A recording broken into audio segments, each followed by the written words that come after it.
Hello everyone, greetings of the day. हमारी compile design lecture series में आज हम जो नया चैप्टर स्टार्ट करने वाले हैं उसका नाम है सिंटैक्स एनालिसिस। ओके, तो इससे पहले जो हमने चैप्टर सीखा उसका नाम था स्कैनर या स्कैनिंग फेज। स्कैनिंग को हम क्या कहते हैं? लेक्सिकल एनालिसिस भी कहते हैं। Okay, so we did scanning or lexical analysis. So after doing scanning or lexical analysis we are moving to the phase called parsing. Okay, जिसको हम क्या कहते हैं? पार्सिंग। तो लेक्सिकल एनालिसिस परफॉर्म कौन करता है? Lexical analyser. ओके, तो इस फेज़ में जो हमें देखना है वो मेनली दो चीज़ें हैं। एक तो इंट्रोडक्शन टू पार्सर, उसका इंट्रो देखेंगे, और दूसरी चीज़ हमें क्या देखनी है? उसका role, how parser works and why where is the parser actually placed in the hierarchy of compiler phases. Fine, तो without wasting much time we are just moving on to it. तो इंट्रोडक्टरी पार्ट क्या कहता है? Every programming languages में एक precise rules होते हैं।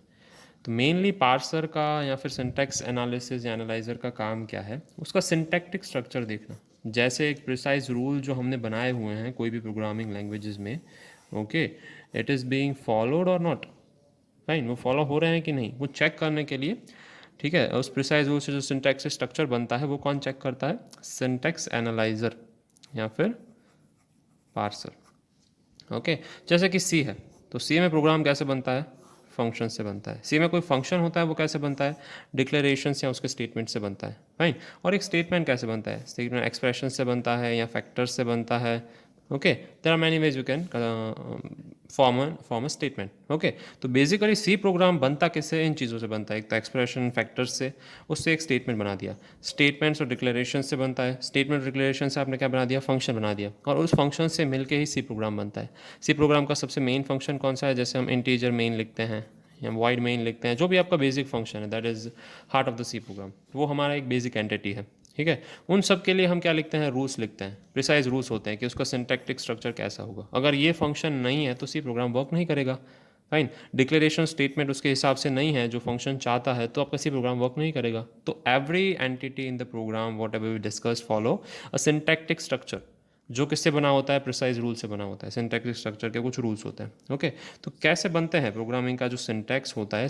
कोई भी प्रोग्रामिंग लैंग्वेज है उसका सिंटैक्स कैसे बनता है? ईजिली सिंप्लीफाई कर सकते हैं कैसे? कॉन्टेक्स्ट फ्री ग्रामर से, that is CFG। We already studied the concept of CFG in TOC language, theory of computation. Okay, हम अच्छे से पढ़ चुके हैं, but will briefly see it also here. उसका इंट्रोडक्शन बहुत ब्रीफ में देखेंगे, बट उसके यूजेज बहुत है CFG के, जो हम डीपली देखने वाले हैं। फाइन, तो हम जो जनरली CF वहाँ पे सीखते थे वो ऑलरेडी बेकर्स नॉर्म फॉर्म में होता था, जैसे हमने डिस्कस किया था। फिर हम उसको चॉम्स्की नॉर्मल फॉर्म में भी कन्वर्ट करते थे if needed. So if needed we will do it here also, but generally जो हम CNF देखते हैं वो किस फॉर्म में होता है? बेकर्स नॉर्म फॉर्म में होता है। तो बेसिकली हम ग्रामर्स की बात क्यों कर रहे हैं, या फिर ग्रामर्स हम यूज़ क्यों करते हैं प्रोग्रामिंग लैंग्वेज का सिंटैक्टिक स्ट्रक्चर डिफाइन करने के लिए या उसके रूल्स डिफाइन करने के लिए, दैट विल जस्ट सी। तो ग्रामर होता कैसा है? जैसे कि वही मैं ग्रामर लिख रहा हूँ, एस गिव्स A और ओनली A, या S gives B only B। इसका मतलब होता क्या है कि ये जो स्ट्रिंग है, ये जो ग्रामर है वो बहुत बेसिक ग्रामर है, बहुत फेमस ग्रामर है। ये ग्रामर है related to palindromes, right? So it is related to palindrome strings. But इसका सिंटैक्टिक स्ट्रक्चर्स एंड रूल हैं वो बहुत प्रिसाइज हैं। क्या रूल है? एक तो आप एप्सिलॉन स्ट्रिंग नहीं जनरेट कर सकते, ठीक है। फिर आप क्या जनरेट नहीं कर सकते? इवन लेंथ स्ट्रिंग जनरेट नहीं कर सकते। जैसे कि आप देख रहे हैं, मुझे अगर ए ऐसी स्ट्रिंग जनरेट करनी है तो I can not generate. Why I can not generate? Because S will give A and then I can only place again A।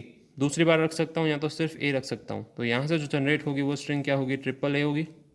Fine, और अगर मैं एस गिव्स A इस तरीके से मैंने रखा, and then I placed again A, फिर यहाँ पे मैं एप्सिलॉन नहीं रख सकता। अगर मैं एप्सिलॉन रख सकता और A रख रहा हूँ तो I will get 5 times A। Okay, so I can not generate even number of strings which are palindrome.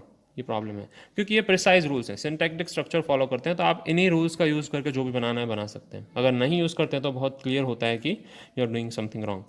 तो why grammars are use basically, fine, जिसको CNF कहते हैं, context free grammar, CFG sorry, ठीक है। तो CFG हम use क्यों करते हैं, उसके कुछ बेनिफिट्स हैं, सिग्निफिकेंट बेनिफिट्स। तो कौन से बेनिफिट्स हैं, वन बाय वन देखते हैं। सबसे पहला बेनिफिट्स, ओके, ग्रामर बहुत प्रिसाइज होते हैं और इजी टू अंडरस्टैंड होते हैं। जैसे कि आप देख रहे हैं S gives A S A slash A, इसका सिंपल मीनिंग होता है कि एस है वो नॉन टर्मिनल है, हमें पता है कि एस को हम एक्सपांड कर सकते हैं।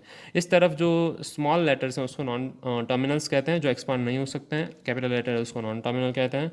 तो हम एस में से, स्टार्टिंग सिंबल में से, यहाँ सिर्फ ए जनरेट कर सकते हैं, यहाँ सिर्फ ए जनरेट कर सकते हैं, अप टू अस। क्लियर है, बहुत सिंपल और प्रिसाइज होता है।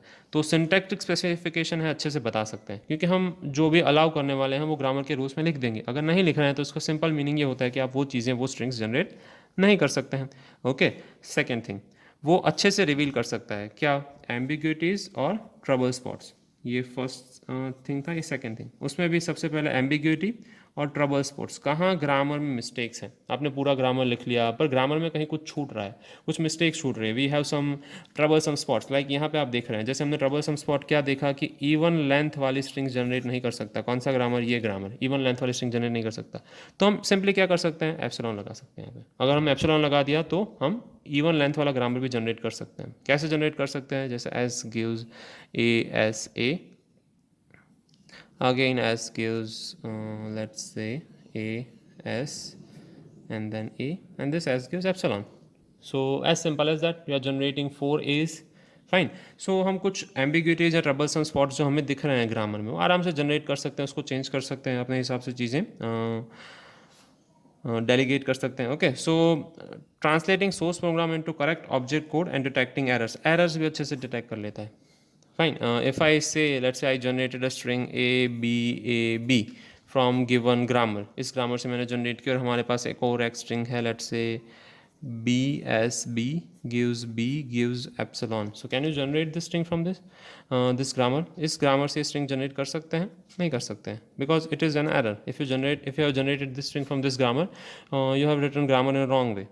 Okay, probably. So detecting errors, you can detect errors very easily.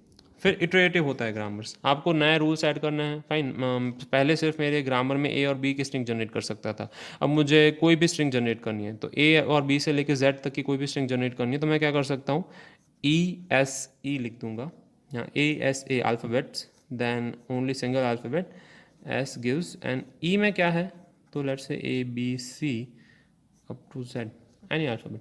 So if I just change my grammar little bit iteratively, you can do many things. Fine, और इसमें काफ़ी सारी चीज़ें ऐड भी कर सकते हैं। लेट्स से मुझे ई के बाद और कोई नया रूल ऐड करना है, let's say E gives epsilon, तो सिंपली ई गिव्स एप्सिलॉन और रूल में ऐड कर दूंगा।